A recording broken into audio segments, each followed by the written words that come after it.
Buat mereka yang suka nyinyir, dan selalu mengatakan pionir pi halu, pi sampah, pi scam, mimpi, hayalan tingkat deus dan sebagainya.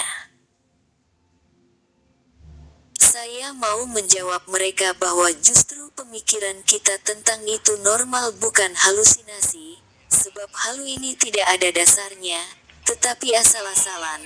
Ngomongin orang tanpa data hoaks, kasihan kita orang-orang Indonesia dibilang suka buat hoaks, menuduh, memfitnah tanpa alasan yang tepat. Biasanya orang seperti itu bukan yang terpejar dan ada juga terpelajar tapi mengisi pikirannya dengan kebencian, iri hati, tidak melihat orang lain sukses tetapi senang melihat orang lain susah, memaksakan kehendaknya pada orang lain padahal salah. Produk Pi Network itu nyata, dari core team tidak main-main proyek ini. Proyek ini sudah menghabiskan dana puluhan juta, bahkan mungkin sudah ratusan juta dolar Amerika. Jika kita berpikir bahwa mereka halu, apakah mereka core team orang-orang bodoh, dan menghambur-hamburkan uang mereka di suatu proyek yang tidak ada gunanya, buang ke sampah?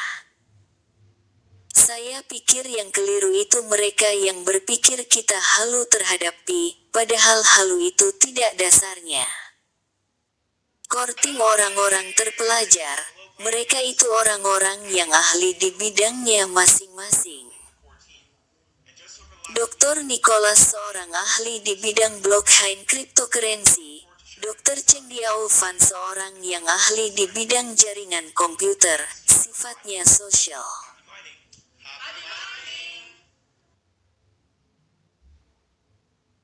Mereka dosen di kampus terbaik nomor 2 di dunia yang melahirkan orang-orang hebat di dunia teknologi informasi, Stanford University, seperti pencipta Google dua bersaudara, YouTube, Yahoo, Netflix, Amazon, FB, istrinya Mark Zuckerberg sahabat terbaik dari Dr. Cheng Diao Fan.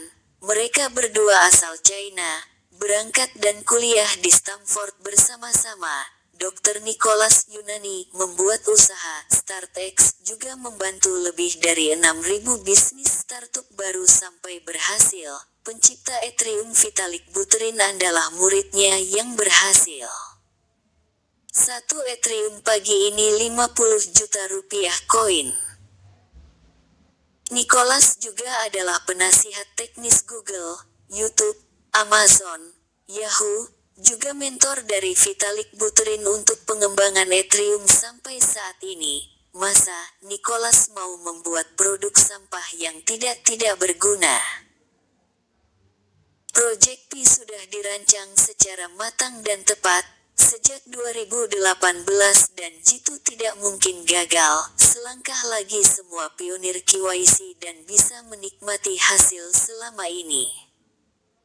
Makanya imbalan buat core team 20 miliar Bitcoin, bagi mereka sangat pantas.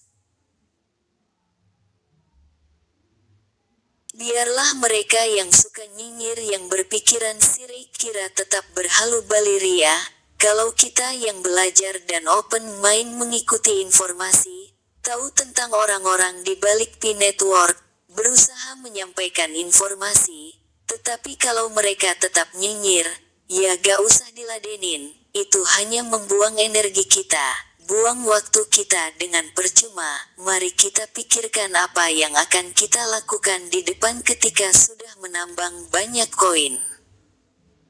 Apa yang akan kita buat sebagai ungkapan rasa terima kasih kita buat core team untuk menggenapi visi dan misi besarnya.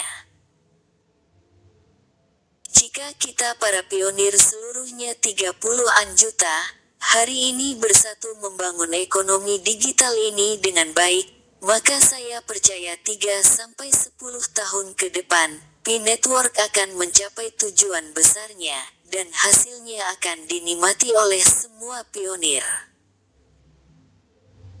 Oh ya, satu lagi orang penting di core team yang sudah teruji, anak muda bernama Justin Wu, pengusaha hebat, Dia dipercaya Dr. Nicholas sebagai kepala pengembangan bisnis H. Semua bisnis PIAPS lebih dari 1.500 ada di bawah kendalinya.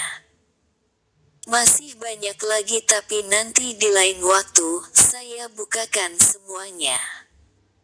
Salam satu peti, tetap semangat, kita selalu optimis karena kita punya dasar, biarkan mereka yang gagal faham menjadi waras. Salam pion.